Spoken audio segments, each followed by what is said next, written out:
Hello and Assalamu alaikum. This is Ramil Naveed, and in this video, I will be giving you an introduction to the spinal leaf architecture, which is the modern data center network design. So let's continue with the basic overview of what I will be going through. So I'll first discuss the traditional 3-tier architecture, how it works, and the problems associated with it, which the spinal leaf architecture addresses, and the key benefits of the spinal leaf architecture and its drawbacks. So the traditional three-tier architecture, as you can see in the picture in front of you, is built up on three layers. The bottom layer, or the first layer, which you can say, is the access layer. The second one is the distribution layer, and the topmost one is the core layer. So the access layer consists of switches which connect servers and user devices, whereas the distribution layer consists of heavy-duty routers which aggregates these access switches and handles routing. The topmost layer, which is the core layer, provides fast connectivity between different parts of the network as it's responsible for connecting the distribution layer routers together. This architecture, which you see in front of you, is widely in use even to this date, and it won't be completely replaced by the spinal leaf architecture, and we will be discussing as to why. So, the problems associated with the traditional CT architecture is mostly that the fact that when the basic 3D architecture was built, it was built keeping in mind the north to south traffic, which means the users communicating up to a server and back. However, as the network has evolved, so have the needs.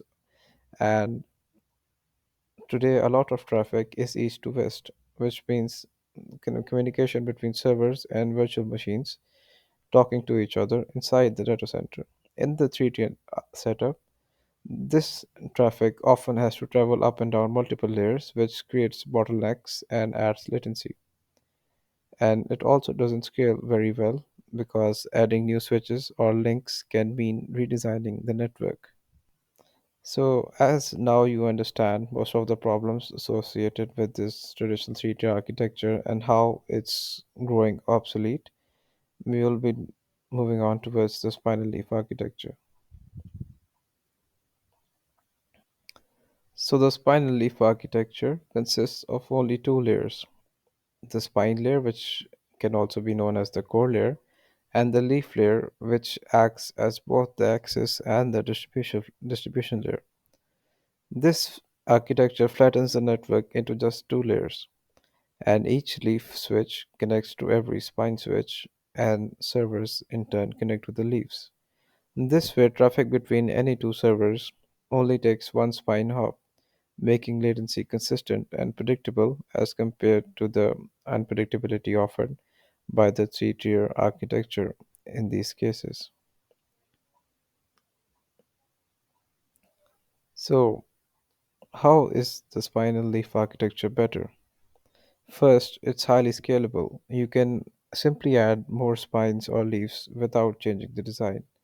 Secondly, it's fast and predictable since every path has the same number of hops, which is the main advantage here. And also, there's built-in redundancy because multiple paths exist between switches, so even if one path fails, another can be taken. And it also supports equal cost multipath routing, so traffic load balances automatically, and it's also automation friendly, fitting perfectly with software-defined networking and modern tools. Now that we have discussed all of the benefits and how it's better, you can't possibly see any drawback with this, right? I mean, it offers all the pros of the 3T architecture and adds on those with only further benefits. However, there are some drawbacks which we will be seeing.